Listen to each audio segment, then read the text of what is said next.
What if guilt didn't come from something you actually did wrong? What if it came from a sentence? A soft sentence, a normal sentence, a sentence that sounds harmless on the surface but somehow leaves you feeling heavy, responsible, and emotionally cornered. That is how a lot of guilt works, not loudly, quietly, not through direct accusation, through implication, through tone, through phrases that seem innocent enough to pass as normal conversation. And that is exactly why they are so effective. Because when something sounds gentle, you lower your guard. You don't hear control. You hear disappointment. You hear hurt. You hear sadness. You hear need. And before you realize what happened, you are already adjusting yourself to relieve someone else's emotional discomfort. That is the pattern. The sentence sounds small, but the emotional pressure behind it is not. In this video, we're breaking down 6 innocent-sounding phrases that quietly make you feel guilty. Not because every emotional phrase is manipulation, and not because every difficult conversation is toxic, but because some phrases are designed, consciously or not, to move emotional weight from one person to another, to make you feel responsible for feelings that were never yours to carry, to make you explain yourself when you did nothing wrong, to make you soften your boundaries, to make you come closer, to make you say yes. And once you understand the pattern, these phrases stop sounding innocent. They start sounding strategic. The first phrase is, "I just thought you cared." This one is deceptively simple. It doesn't sound aggressive. It doesn't sound controlling. It sounds hurt, disappointed maybe. But look closely at what it does. It takes one moment, one action, one missed expectation, and turns it into a question about your character. Now the issue is no longer what happened. Now the issue is whether you care. That is a powerful shift, because most people do care. And when care gets questioned, guilt shows up fast. You don't just want to explain the situation. You want to prove your heart. You want to restore the image of yourself as a good person. That is why this phrase works. It turns a small conflict into a moral test. And once you are trying to prove your goodness, the other person has emotional leverage. The second phrase is, "After everything I've done for you." This one is heavier and older. It pulls the past into the present and turns care into debt. Maybe they helped you once. Maybe many times. Maybe they sacrificed something real. But the moment those past actions are used to pressure your current decision, something changes. Now it is no longer generosity. It is leverage. This phrase makes you feel like your freedom is unfair. Like saying no is betrayal. Like having your own needs is selfish. That is what makes it so effective. It does not ask for mutual understanding. It frames the situation as unpaid emotional debt. And debt creates guilt, fast, because most people do not want to feel ungrateful.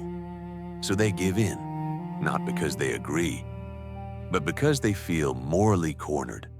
The third phrase is, "It's okay, don't worry about it." On paper, this sounds harmless, supportive even, almost comforting.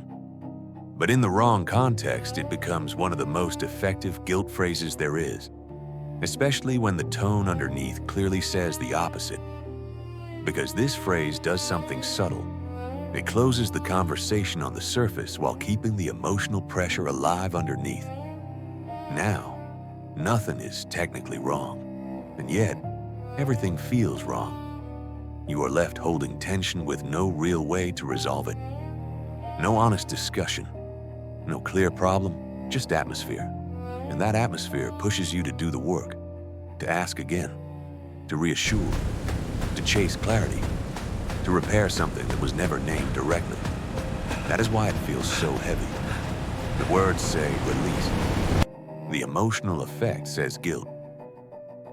The fourth phrase is, I didn't expect this from you. This one hits hard because it targets identity, not just behavior. Identity.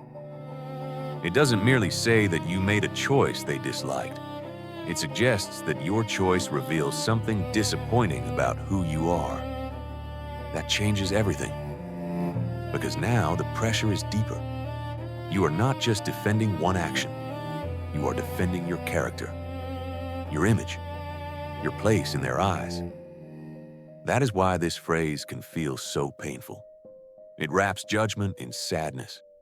And sadness is harder to fight than anger. Anger feels clear.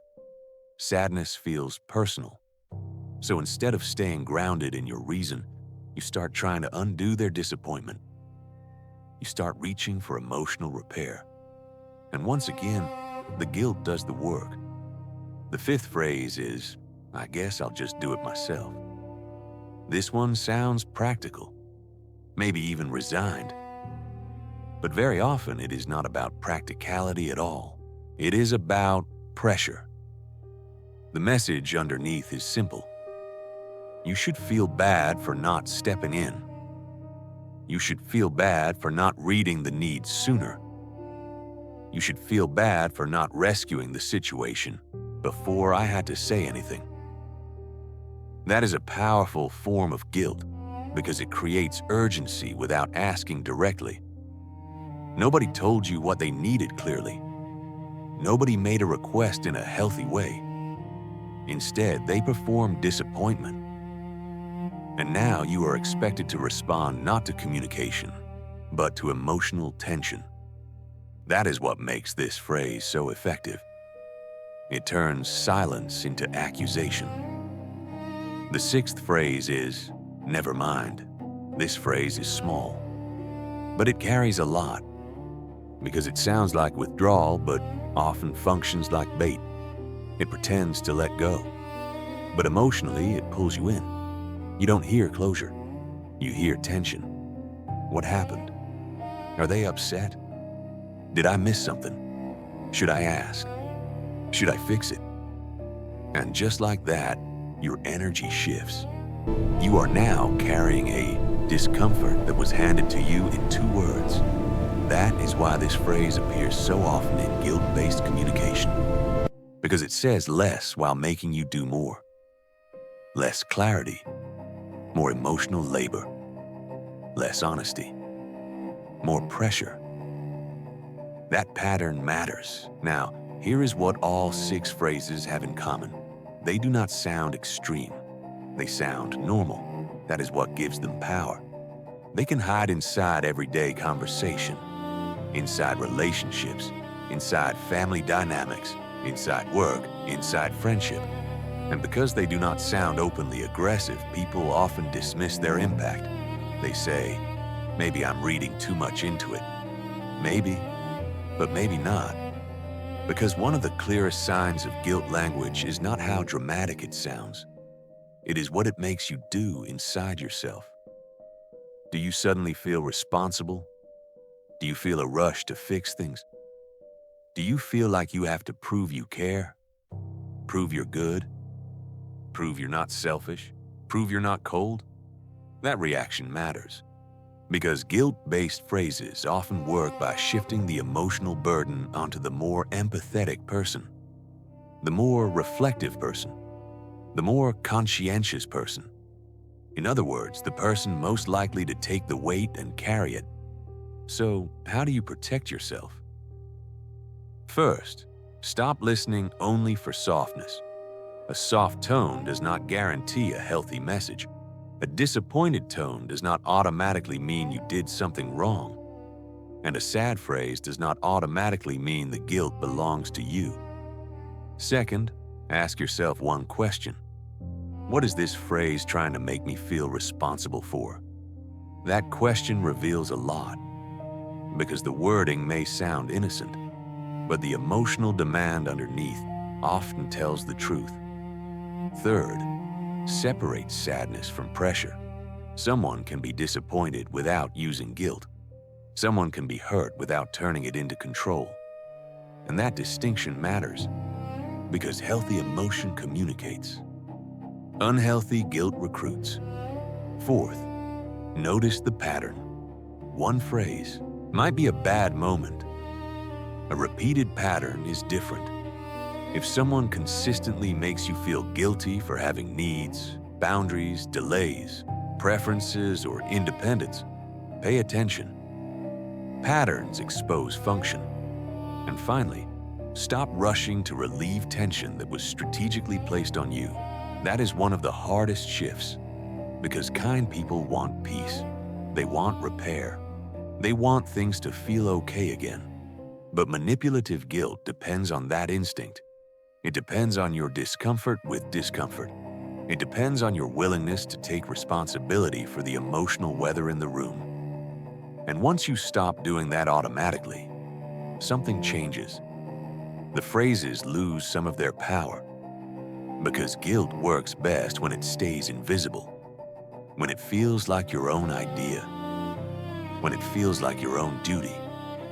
But the moment you can hear the pressure inside the sentence, the spell starts to break. And that is the point. Not to become cold. Not to stop caring. Not to assume bad intent everywhere. But to stop carrying emotional weight just because someone handed it to you gently.